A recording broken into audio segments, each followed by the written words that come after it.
নমস্কার বন্ধুরা, মূলো শাক আমরা পেঁয়াজ রসুন সব কিছু দিয়ে খেয়েছি, কিন্তু আমি আজ যেভাবে বানাচ্ছি এভাবে একবার বানিয়ে খেয়ে দেখো, মুখে লেগে থাকবে এইভাবে মূলো শাক রান্না করলে।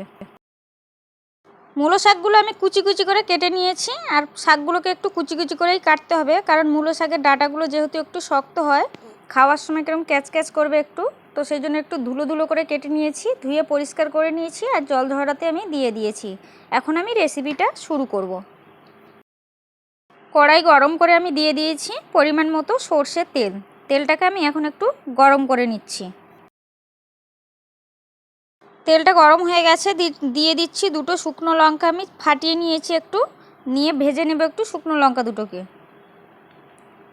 লঙ্কা দুটো ভাজা ভাজা হয়ে গেছে, আমি দিয়ে দিচ্ছি সামান্য কালো জিরে, দিয়ে এটাকে একটু ভেজে নেব সুন্দর একটা গন্ধ বেরোনো পর্যন্ত। ভাজা ভাজা হয়ে গেছে, এখন আমি দিয়ে দিচ্ছি কেটে রাখা শাকগুলো একটু নাড়াচাড়া করে নেব খুন্তি দিয়ে ভালো করে।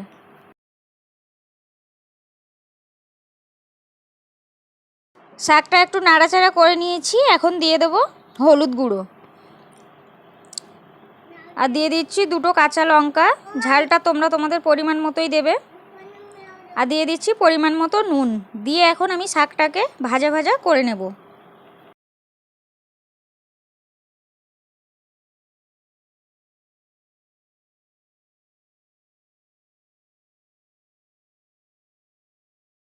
শাকটা আমার অনেকটাই ভাজা ভাজা হয়ে গেছে দেখো, আর নুন টুনগুলো আমি সব ঠিকঠাক আছে কিনা দেখে নিয়েছি। এখন আমি এর মধ্যে একটু দিয়ে দিচ্ছি চিনিটা দিয়ে আমি আরও বেশ কিছুক্ষণ এটাকে শাকটাকে একটু ভেজে নেব।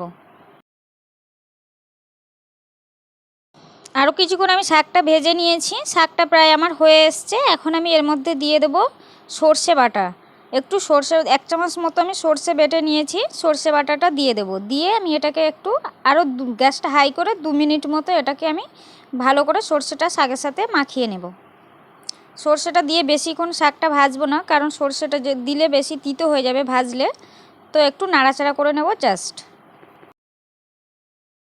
তো 2 মিনিট মতো আমি নাড়াচাড়া করে নিয়েছি, এখন রেডি হয়ে গেছে, আমি নামাবো। তো নামানোর আগে আমি একটু উপর থেকে কাঁচা সর্ষে তেল ছড়িয়ে দিচ্ছি শাকের উপরে, দিয়ে আমি গ্যাসটা অফ করে দেব নাড়াচাড়া করে। তো আজকের রেসিপিটি এই পর্যন্ত। রেসিপি ভালো লাগলে অবশ্যই লাইক কমেন্ট শেয়ার করতে ভুলো না। দেখা হবে পরবর্তী ভিডিওতে। সবাই ভালো থেকো, সুস্থ থেকো, সাবধানে থেকো।